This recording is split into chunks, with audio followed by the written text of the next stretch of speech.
Hello दोस्तों, कैसे हो आप सभी। उम्मीद करती हूँ कि आप अच्छे होंगे और स्वस्थ होंगे। मैं हूँ कोमल योगी और स्वागत है आपका कोमल सुंडा के इस यूट्यूब चैनल में।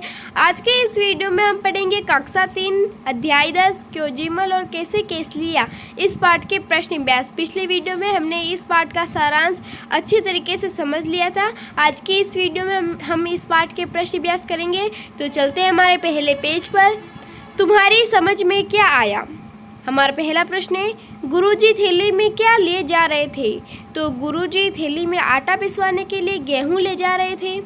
क्योंजीमल और कैसे केसलिया से मिलने पर तुम दोनों के बीच में क्यों भटकते रह जाओगे। क्योंकि क्योंजीमल और कैसे केसलिया की ये जो क्यों और कैसे है, मतलब इस तरीके के प्रश्न इनके प्रश्न कभी ख़त्म ही नहीं होते। वो क्यों और कैसे के बीच में हमें भटकाते रहेंगे, तो इसलिए इनसे दूर रहना ही अच्छा है। शिवदास ने गुरुजी की थैली देखकर अपनी गाड़ी क्यों दे दी।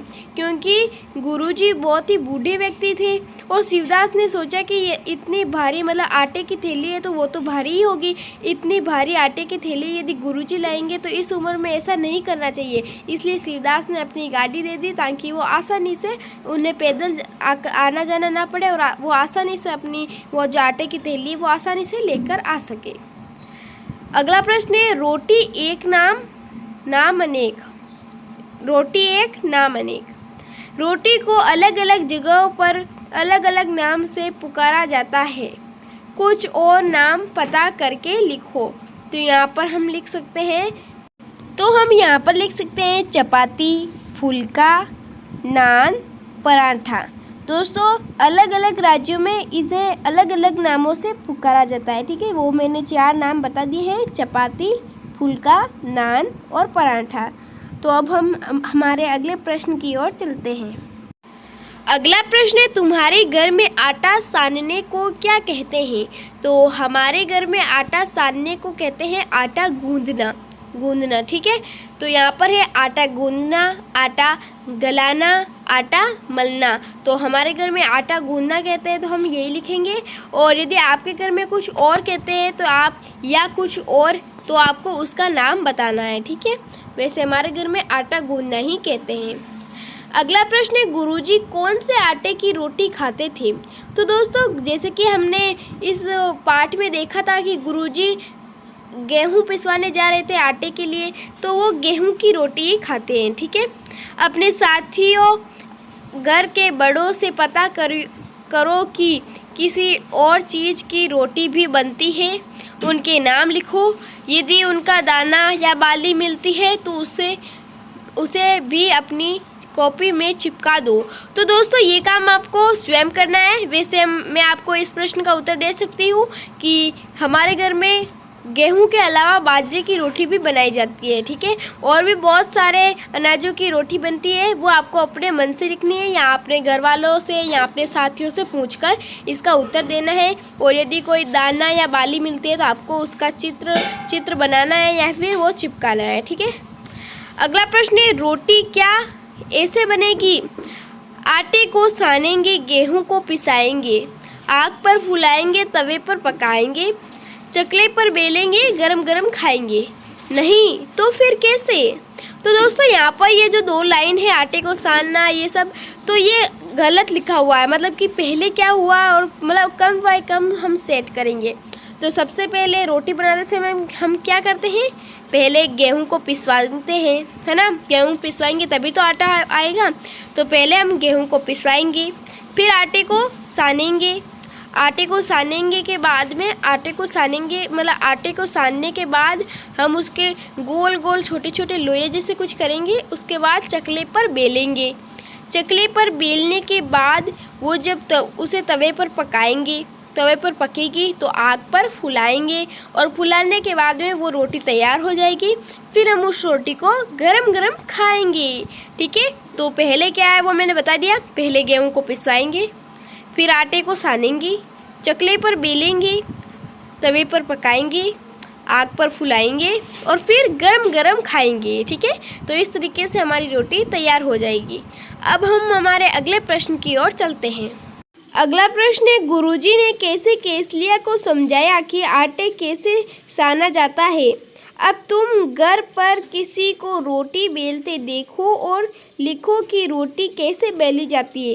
तो दोस्तों वैसे तो आपको ये मन से करना है, लेकिन थोड़ा सा मैं बता देती हूँ कि सबसे पहले तो हम आटे को गूँधेंगे। गूँधने के बाद जो आटा गूँधा हुआ है उससे थोड़ा सा आटा लेंगे और हमारी भाषा में जैसे उसे गोल गोल करेंगे तो उसे लोया कहते हैं।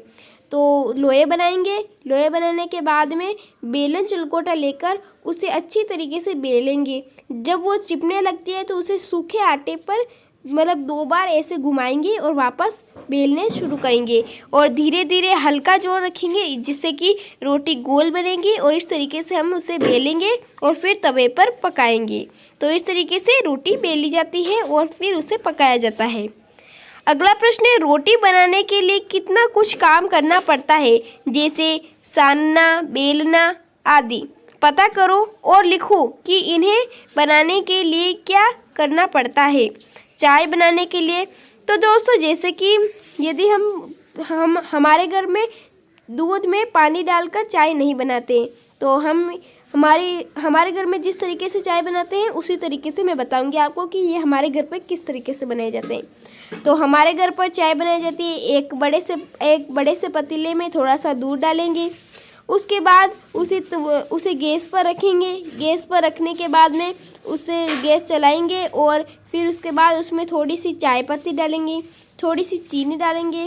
फिर यदि आपके घर में अदरक या इलायची ऐसा कुछ है तो वो डालेंगे, जैसे कि हम तो हमेशा डालते ही हैं। तो यदि आपके पास अदरक और इलायची ये सब है तो वो डालेंगे। उसके बाद उसे थोड़ा सा ऐसे पकाएंगे, मतलब अच्छी तरीके से उबालेंगे। जब वो चाय अच्छी तरीके से उबल जाएगी तब चाय तैयार हो जाएगी और फिर हम उसे कप में छानेंगे और इस तरीके से हमारी चाय तैयार हो जाएगी। फिर हम उसे गरम गरम पिएंगे। अगला है सब्जी बनाने के लिए। तो सब्जी बनाने के लिए सबसे पहले जिसकी भी आप सब्जी बना रहे हो उसे हम अच्छी तरीके से धोएंगे। धोने के बाद यदि वो उसके ऊपर से कोई मतलब छिलके हैं वो उतारते हैं तो ये उतारो, वरना आप सीधे काटना है तो सीधे काटो। काटने के बाद में एक बार उसे वापस अच्छी तरीके से धो दो। धोने के बाद में एक कढ़ाई में थोड़ा सा तेल डालकर फिर लून, मिर्च, धनिया ये सब है वो डालो। उसके बाद अच्छे से मसाले को पकाओ। फिर उसमें जो सब्ज़ी बनानी है आपको वो सब्ज़ी डालो। उसके बाद वापस अच्छी तरीके से हिलाओ, थोड़ा सा पानी डालो और फिर सब्ज़ी को अच्छे से पकने दो। पकने के बाद में सब्ज़ी तैयार हो जाएगी। ठीक है। इसी तरह दाल बनाई जाती है। जैसे कि दाल थोड़ा सा अलग है। दाल में दाल को पहले हम अलग से एक बड़े से पतीले में दाल डालते हैं। उसे बाद में उसमें पानी डालकर गैस पर हम उसे उबालते हैं, केवल दाल को उबालते हैं। ठीक है। उसके बाद में अलग से एक कढ़ाई में थोड़ा सा तेल, लून, मिर्च, धनिया ये सब डालकर मसाले को अच्छे से पकाते हैं। फिर उसमें उबली हुई दाल डालते हैं और फिर उसमें पानी डालते हैं। फिर उसे हिलाते हैं और अच्छे से उबलने देते हैं। तो इस तरीके से हमारे घर में दाल इसी तरीके से बनती है। अगला है हलवा बनाने के लिए। तो हलवा आप जिसका भी बनाना चाहते हैं उसी तरीके से बनाते हैं। तो जैसे कि यदि हम घी से बनाना चाहते हैं तो एक कढ़ाई में थोड़ा सा घी लेंगे और घी के बाद में उसे जिसका भी आप हलवा बना रहे हो वो सब डालेंगे और उसे अच्छे से पकाएंगे। इस तरीके से हलवा बनाया जाता है। जैसे कि मुझे इतना अच्छा हलवा बनाना इतनी अच्छी तरीके से नहीं आता। ठीक है। अगला है लस्सी बनाने के लिए। तो लस्सी बनाना बहुत ही आसान है।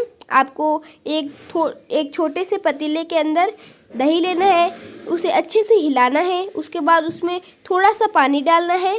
पानी डालने के बाद में उसमें थोड़ी सी चीनी डालो और वापस अच्छी तरीके से हिलाओ। जब हम हिलाएंगे तो उसमें जाग आने लगेंगे ऊपर। तो जब जाग आ जाएंगे तब लस्सी तैयार हो जाएगी। तो इस तरीके से ये सब भी बनाए जाते हैं। अब हम हमारे अगले प्रश्न की ओर चलते हैं। अगला प्रश्न है दाम। नीचे कुछ आटों के नाम लिखे हैं, उनके दाम पता करो। नाम लिखे हैं मक्की का आटा, बाजरे का आटा, चने का आटा। तो हमें उसका वजन के साथ उसका दाम बताना है। तो यदि मक्की का आटा 1 किलो होगा तो उसका दाम लगभग 15 से 20 तक होगा। और बाजरा यदि 1 किलो होगा तो उसका दाम लगभग 10 से 15 के बीच में होगा। और चना, इसका वजन यदि 1 किलो है तो चना थोड़ा सा महंगा है, मतलब उसका 22-25 इस तरीके के पैसे होंगे। ठीक है। अब हम हमारे अगले प्रश्न की ओर चलते हैं। अगला प्रश्न है आसपास। हम गेहूं पिसवाने आटा चक्की पर जाते हैं। हम इन कामों के लिए कहाँ जाते हैं? आटा खरीदने हम चक्की के पास मतलब आटा चक्की वाले के पास ही जाएंगे। पंचर बनवाने पंचर की दुकान पर जाएंगे। दूध खरीदने डेयरी के पास जाएंगे। जूते की मरम्मत कराने मोची के पास जाएंगे। सुराही खरीदने कुम्हार के पास जाएंगे। कॉपी किताब खरीदने मैं तो दुकान से ही खरीदती हूँ, किसी भी दुकान पर कॉपी किताब मिल ही जाती है, तो यहाँ पर मैं तो लिखूँगी दुकान से। बाल कटवाने नाई के पास। तो इस तरीके से हम इस प्रश्न को हल कर सकते हैं। अगला प्रश्न है अपने आसपास की आटा चक्की पर जाओ और पता करो कि वहाँ क्या क्या पिसता है। आटा चक्की किस चीज़ से चलती है? दिन में चक्की को कितनी बार रोका जाता है? तो दोस्तों पहला है वहाँ क्या क्या पिसता है, तो वहाँ पर सभी तरह के अनाज पिसते हैं। ठीक, हमारे घर के पास में मतलब मेरी मम्मी का जो ननिहाल है हम उसी में रह रहे हैं फ़िलहाल, तो वहाँ पर आटा चक्की है, तो वहाँ पर सभी तरह के अनाज पिसते हैं। ठीक है, हम भी वहाँ से ही पिसवाते हैं, तो वहाँ पर गेहूँ बाजरा ये सभी वहाँ पर पिसते हैं। ठीक है, आटा चक्की किस चीज़ से चलती है? आटा चक्की बिजली से चलती है। किसी दिन में चक्की को कितनी बार रोका जाता है?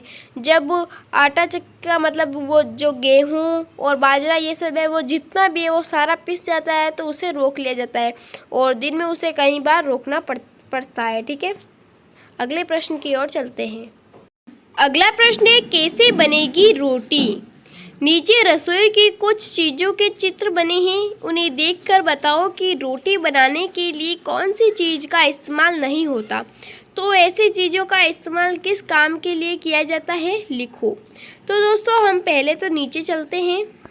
तो दोस्तों इन चीज़ों में से देखो यहाँ पर कप और प्लेट है, इसका इस्तेमाल नहीं होता रोटी बनाने के लिए। और यहाँ पर ये जो चम्मच जैसे दिखाई दे रहे हैं जितने भी, उन सब में से किसी का भी रोटी बनाने में कुछ भी मतलब सहायता नहीं ली जाती है। डब्बे यहाँ पर कड़ावले मतलब कढ़ाई के सामने जो डिब्बा है उसका भी इस्तेमाल नहीं किया जाता है, उस कढ़ाई का भी इस्तेमाल नहीं किया जाता है। और यहाँ पर ये जो पतीला दिखाई दे रहा है डब्बे के पास में पीले पीले रंग का, उसका भी इस्तेमाल नहीं होता है। और यहाँ पर कप के नीचे जो बर्तन है शायद ये कोई लोटा है, तो उसका भी इस्तेमाल नहीं होता है। ठीक है, बाकी जो है उसका ये इस्तेमाल होता है। जैसे कि यहाँ पर बेलन के पास में ये जो है इसका इस्तेमाल मतलब यदि हम चूल्हे पर बना रहे हैं तो उसमें लकड़ियों को अंदर डालने के लिए होता है। ठीक है, और ये जो कुछ जाले टाइप है चम्मच मतलब चूल्हे के पास में, तो उसका इस्तेमाल होता है कि मतलब उसके अंदर जो कोयले हैं उसे बाहर निकालने में होता है। ठीक है, और इस तरीके से हम इन चीज़ों का बंटवारा कर सकते हैं। अब नीचे चलते हैं और देखते हैं कि रोटी बनाने के लिए इनमें से कौन कौन सी चीज़ों की सहायता ली जाती है। तो दोस्तों इसमें से रोटी बनाने के लिए चाहिए परात, और इसका इस्तेमाल होता है आटे को गूंदने के लिए। दूसरा लेंगे बेलन जिससे हम रोटी बेलेंगे। तीसरा लेंगे चलगोटा जिस पर हम रोटी बेलेंगे। ठीक है, मतलब बेलन से तो हम रोटी बेलेंगे, लेकिन चलगोटे से मतलब इस पर तो हम इसके ऊपर हम रोटी बेलेंगे, तो इसलिए बेलन और चलगोटा दोनों लेना होगा। उसके बाद हम लेंगे तवा। ठीक है, मतलब तवे पर हम रोटी पकाएंगे, इसलिए तवे के बाद में यहाँ पर और कुछ नहीं है, लेकिन यहाँ पर ये जो चूल्हा है बीच में इसका भी उपयोग लेंगे, मतलब इस पर हम रोटी पकाएंगे। ठीक है, मतलब इसके ऊपर हम तवा रखेंगे और फिर रोटी पकाएंगे, तो इसका भी हमें सहयोग लेना होगा। तो इस तरीके से हमें ये प्रश्न हल करना है। अगले प्रश्न की ओर चलते हैं। दोस्तों अब कोई प्रश्न नहीं बचा है, आइए दोस्तों हम ये छोटी सी कविता है इसे भी पढ़ लेते हैं।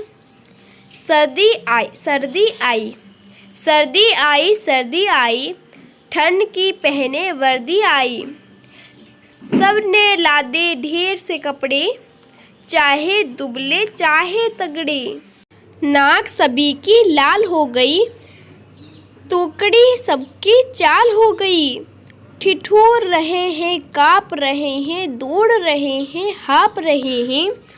धूप में दौड़े तो भी सर्दी, छाँवों में बैठे तो भी सर्दी। बिस्तर के अंदर भी सर्दी, बिस्तर के बाहर भी सर्दी। बाहर सर्दी, घर में सर्दी, पैर में सर्दी, सर में सर्दी, इतनी सर्दी किसने कर दी? अंडे भी जम गए सर्दी जर्दी, सारे बटन भी ठिठुर कर रन भर दी, जाड़ा है मौसम बेदर्दी। तो दोस्तों ये कहानी लिखी है सफदर हाशमी ने। सफदर हाशमी ने।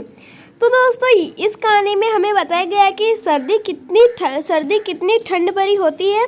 जैसे कि हमारे भी यहाँ पर अभी सितंबर का महीना चल रहा है और कुछ दिनों बाद अक्टूबर का महीना आ जाएगा, तो बाद में वैसे भी बहुत सारी सर्दी पड़ेगी। तो इसमें बताया गया है कि घर के बाहर भी सर्दी है, अंदर भी सर्दी है, बिस्तर में भी सर्दी है, बाहर भी सर्दी है, पैर में सर्दी, सिर में सर्दी। और जब सर्दी आती है तो चाहे वो दुबला हो, चाहे पतला हो, चाहे बहुत ही ताकतवर हो, लेकिन मतलब कोई भी हो, लेकिन वो सर्दी के अंदर मतलब अपने जो ठोस आकार के जो कपड़े होते हैं, मतलब कि जो ऐसे कपड़े जिससे हम सर्दी से बचाव कर सकते हैं, ऊनी कपड़े वो हम बाहर निकाल लेते हैं, ढूंढते हैं उन्हें जल्दी जल्दी से और उन्हें ओढ़ते हैं। फिर भी हमें सर्दी लगती रहती है। और ये सर्दी का मौसम है, ये बहुत ही बेदर्दी है, मतलब दर्द भरा मौसम है, मतलब इसमें हमें बहुत ठंड लगती है। लेकिन दोस्तों सर्दियों के मौसम में तो मतलब दिन छोटे होते हैं, रातें बड़ी होती है, लेकिन फिर भी हमें पढ़ना चाहिए, है ना। तो सर्दियों के मौसम में कहीं आप पढ़ना बंद मत कर देना, मतलब दिन भले ही छोटी लेकिन रात तो बड़ी होती है। आप देर से सोएंगे तो भी सुबह जल्दी उठ सकेंगे आसानी से, है ना। तो इस तरीके से ये कहानी है, अच्छी सी प्यारी सी कहानी है। आप हमेशा इसे याद करें ताकि कोई भी प्रतियोगिता हो तो उसमें आप आसानी से ये कहानी सुना सकते हो।